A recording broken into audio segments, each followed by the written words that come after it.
Hello and welcome to this video tutorial on searching for music resources in the Jstor database. My name is Jillian Vanderven and I am your music librarian. If you have any questions at any point, you can contact me at my email. That's jillian.vanderven@uregina.ca. I'll just show you that down here quickly. Right here. I'm working from home these days, so email is the best way to get in contact with me. So we're going to start off by searching for the Jstor database. The database can be found under the database tab. So choosing the database tab there gives us two options. We can search database by title. In this case, we know we're going to Jstor, so we can type Jstor into our search box, and that will bring up the database. So Jstor is a very large multidisciplinary database. There's a lot of music materials in this database, but also a lot of other areas in the humanities and social sciences. So when we click on the Jstor database, it's going to ask us to log in, and that's just to authenticate that we are an actual user at the University of Regina, and it will allow us to access the subscription. So you can type in your username and password, which should be the same login as your UR courses, or you can use your barcode number, which is a long barcode number on your student card, and your last name.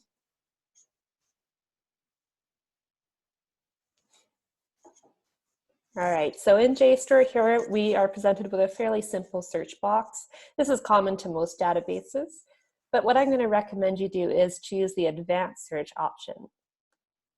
So this is going to give us more of a fill-in-the-blank format in our Jstor search. And I find this fairly helpful just because it lets you lay out and construct your search a little bit easier.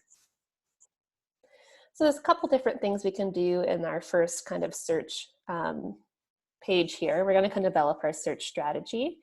So in these boxes, we're going to be entering in some key terms and concepts that best describe or explain to the database what we're actually wanting it to find for us.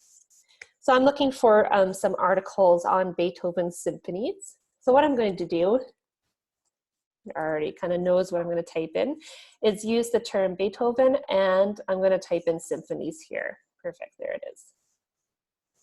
So these are the two terms I'm asking this database to find.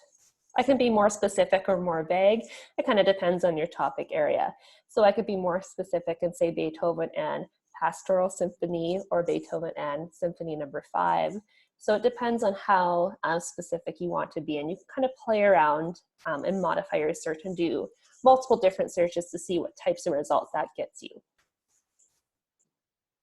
So these little operators or connectors here just tell the database how these two concepts are related, or what the hierarchy is between the two. So most of the time you're just going to use the connector and that just tells the database both of these terms need to come up in our results listing. So my recommendation is just to use the and that should default to that. As we scroll down, we're going to select all content. It defaults to only content we can access. So that will only show you the content you can actually read, but we want to be able to see not only the content that has full text directly embedded in the database, but also indexed articles which may not have full text directly built in. And I'll kind of explain a little bit later why this is important, but if we don't have full text in this database, you'll at least become aware of the article, and then we can cross-reference you to another database. So we'll talk about that a little bit more in a minute here. Scrolling down a bit further, depending on what you're looking for, but most likely you're looking for articles, do check off articles. There are a lot of book reviews, a lot of miscellaneous items in Jstor. So this will just help narrow down the results to results that are relevant to what you're looking for. We're also going to choose the language English. There's lots of different languages or papers published in different languages. So again, just specifying our search a bit further. And for our publication date range, probably the last 20 years is ideal, but I'm going to put in 1990 to 2020. And I'm just going to be aware of the publication dates of the articles I'm looking at. So we want to pick the most relevant and most recent articles that are available. Now that I've selected all that, I'm going to start my search in Jstor. And what I see here is a listing of all of the articles that I've retrieved. So this is the number of articles I've retrieved. It's actually quite a few. So if we've got into the thousands of articles, don't actually look at all of them. It'll just take you way too long. So there's a couple things you can do to narrow this down a bit further. You can change the date range.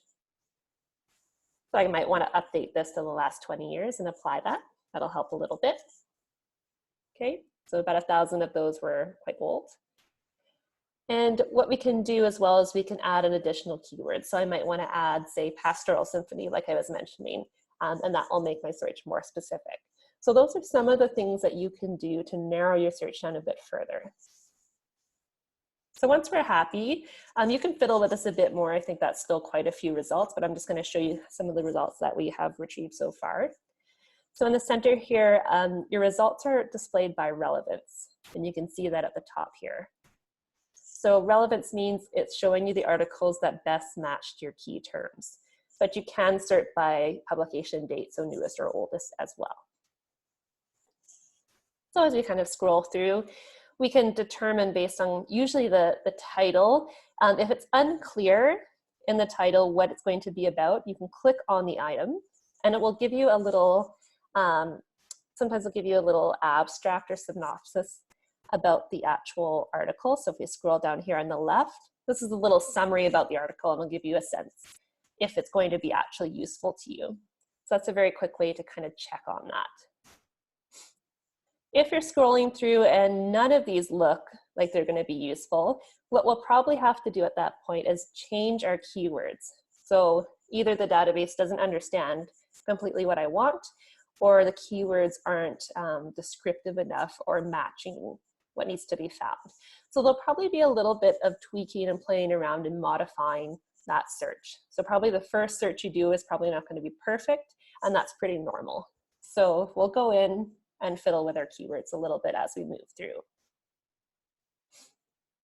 So I'm just going to click on this first one.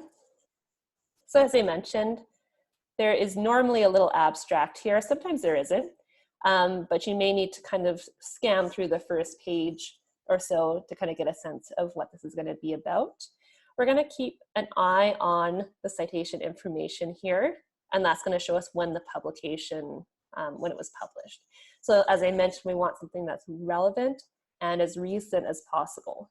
So if someone published on the same topic 10 years later, most likely they've looked at this article and contributed or added the information or acknowledged the information. So you don't need to dig back too far. So anything more recent will have already covered everything that had been published previous to that. When it comes time to actually read the article, you can read it directly from this page, or you can download the PDF, which I find a little more helpful. And then you can use your control find option in the PDF, which is kind of nice as well. There's also a cite this item option for each article. So once you open it, there's a button here called cite this item. You can copy the Chicago citation, which is right down here. Be sure when you copy that the formatting is maintained through the transfer to your Word document or wherever you're putting it. So there's things like italics. So we want to make sure those are maintained as we transfer over. You'll need your hanging indent here. And it's always a good idea to just double check this against your actual citation style guide. So this does about 90% of the work for you, and you just need to kind of make sure that it is perfectly represented when you stick it in your final paper.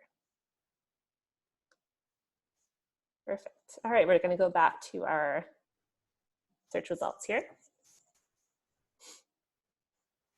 Most of these that I can see are all fully available to us. So you can see the download PDF light is on, or the button is lit. So it means that we have access to the PDF directly from this database. You may come across, there we go, this one right here, for example. There's actually even an X beside it.